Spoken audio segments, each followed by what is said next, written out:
In this video, I'll show you how to change SMTP settings in Outlook. To change the SMTP settings in Outlook, open Outlook and click the File tab. Then go to Account Settings and select Manage Account Settings from the drop-down. In the Account Settings window, select the email account you want to update and click Change. Here you can see the incoming and outgoing email settings. Then go to the More or Advanced tab. Enter the correct SMTP server name and port number, commonly 587 for TLS or 465 for SSL.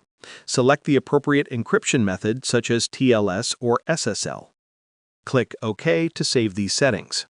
Finally, click Next and then Finish to apply the changes. Outlook may run a test to ensure the settings are correct. If the test fails, double-check your SMTP server details with your email provider. And that's it. You've successfully changed your Google Sheets link name.